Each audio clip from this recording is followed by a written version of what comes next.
మేడ్చల్లోని ఒక ప్రైవేటు పాఠశాల యాజమాన్యం ఫీజుల వేధింపులతో విద్యార్థిని ఉరివేసుకుని ఆత్మహత్యకు ప్రయత్నించిన ఘటన కలకలం రేపింది. శ్రీ చైతన్య స్కూల్లో విద్యార్థిని 10వ తరగతి చదువుతోంది. పాఠశాల ప్రిన్సిపల్ ఫీజుల కోసం పదే పదే వేధిస్తున్నారంటూ ఉరేసుకుని ఆత్మహత్యకు యత్నించినట్లు తల్లి ఆవేదన వ్యక్తం చేస్తోంది.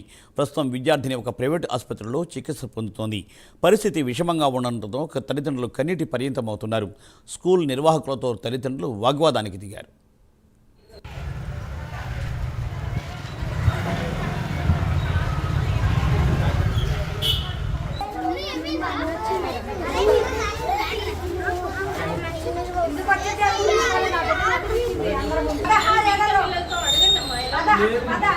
వయసులో ఫాస్ట్ ఉండదు వాళ్ళ వయసు, ఆలోచన ఇచ్చే శక్తి కూడా.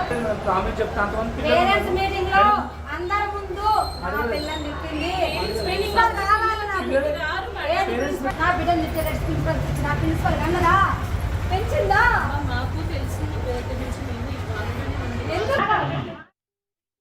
పేరెంట్స్ ఇబ్బంది పెట్టాను, నేను ఏం చేసినాను, అందరి ముందు నన్ను ఇన్సల్ట్ చేసిందని స్కూల్ కాడ నుంచి ఏడ్చుకుంటూ వచ్చింది.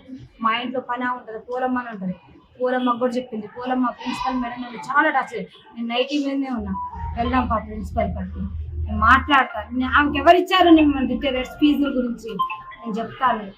నా బిడ్డ చాలా డిప్రెషన్గా ఫీల్ అయ్యి సూసైడ్ చేసుకున్నాను. యశోదలో అడ్మిట్ అయింది, పేరు వెంటిలేటర్ ఇంతకుముందు అసలు నా బిడ్డ అంత అట్లాంటి ఆలోచన కూడా ఉండదు. నాకేం వీళ్ళు ఇబ్బంది పెడతారు, ప్రిన్సిపల్ మేడం ఇబ్బంది పెట్టినారని చెప్పాను. 3 రోజుల నుంచి ఏడ్చింది, రోజు ఏడ్చింది. మేము అక్కడంటే కూడా మా ఫ్రెండ్స్ ముందు ప్రిన్సిపల్ మేడం తింటే మా ఫ్రెండ్స్ ముందు బరువు పోయినట్టు అనిపించింది. వద్దు నువ్వు గోమా, మమ్మీ నీ కోపం ఎక్కువ, నువ్వు గోమా. ఏ రోజు కూడా నా పిల్లలు 2 years నుంచి చదువుతున్నా, ఎప్పుడు కూడా ఒక మేడం ఒక మాట అన్నదాన్ని కాదు. ఒక